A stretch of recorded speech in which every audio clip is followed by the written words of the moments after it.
Hi, I'm Scott Wolf, and I'm going to share some stories with you about Jay Meyer. Here's a picture of Jay.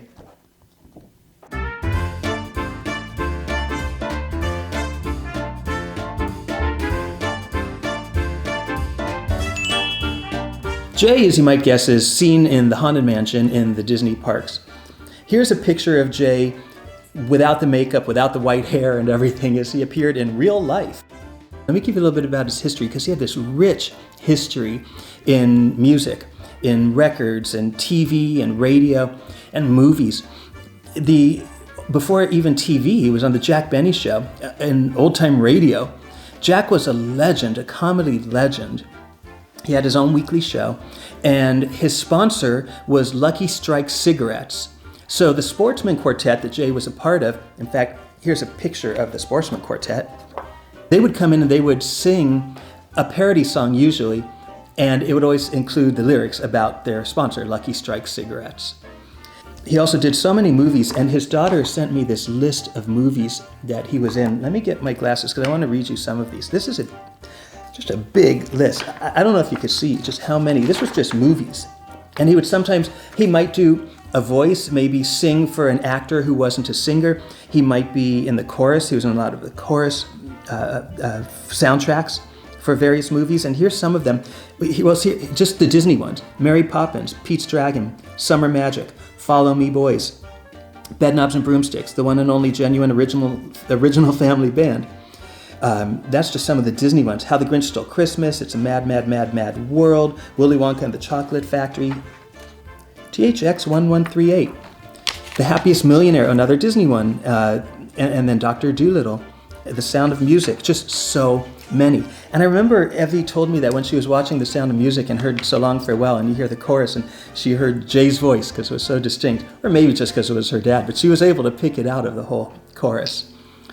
Now, how Jay came to the Haunted Mansion is a really interesting story.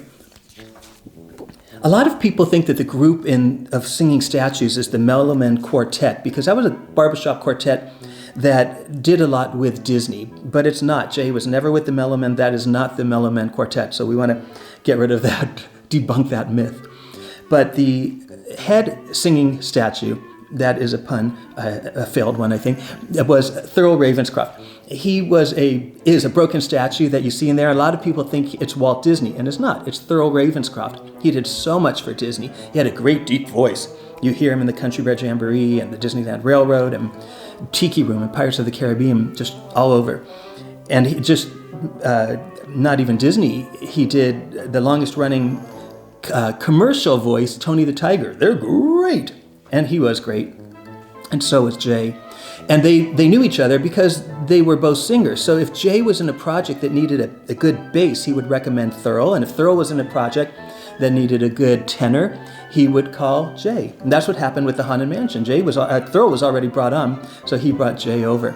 A neat thing with when they were actually doing this is they were in harnesses. So they're singing, and they couldn't move their heads. And Evie was telling me how Jay used to say how it bugged him because he was very animated when he talked and moved his head, and you couldn't. Now, Jay is one of the few. Thurl Ravenscroft has the solo, and then the remaining four, the quartet, they sing the other part, but Jay is the only one in that part of the quartet that has a solo. He says, start to shriek. I'll play that little bit for you so you could hear Jay's voice. Start to shriek and harmonize. Grim, grinny ghosts come out to socialize. That's Jay. Here, while I have my phone out, here's a picture of me and Jay. I got to know him in his later years, and he was just a really great guy, nice and sweet, and just so talented. But there's also another part of Disney history that Jay was involved in that a lot of people may not know. Now, my very favorite show in Disneyland was the Golden Horseshoe Revue. It ran from 1955 until 1986. The main three stars throughout the show were Wally Bogue, Betty Taylor, and Fulton Burley.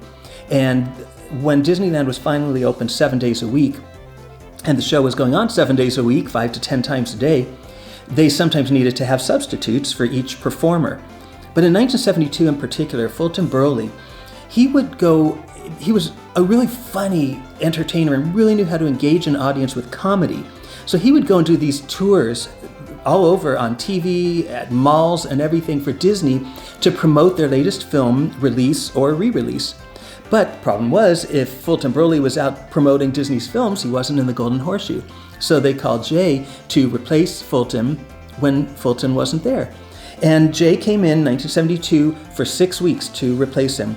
He ended up staying for 14 years, and he was there with the Golden Horseshoe Revue until its final performance in 1986. In fact, Jay did so many performances that at the end, when Fulton was to do his solo, he actually pulled Jay up and they sang the solo together. But Jay was just a great guy, and I wanted you to know more about him and his great history, so that when you go through the Haunted Mansion and you see him, you'll know just the talent that he was. And it also tells you a lot about the talent that Disneyland had and Disneyland hired, not just for the attractions, but even the in-park entertainment. So I want to end with a little bonus that I hope you like. It's a clip of Jay singing in the Golden Horseshoe Revue.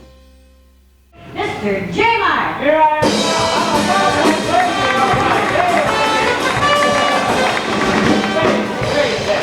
For the island, oh, it's a great day to stay. I still feel there is morning. Appreciating the cigarette, and I can get the great day. Oh, the camera with the fighters, hooray. For the Irish, you want for all the Irish, it's a great day.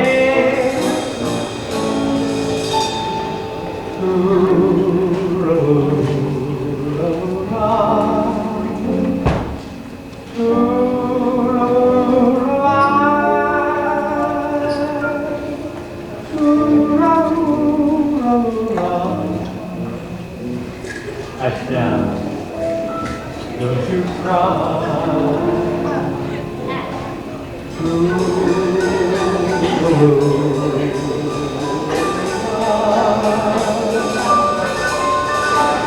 Ooh,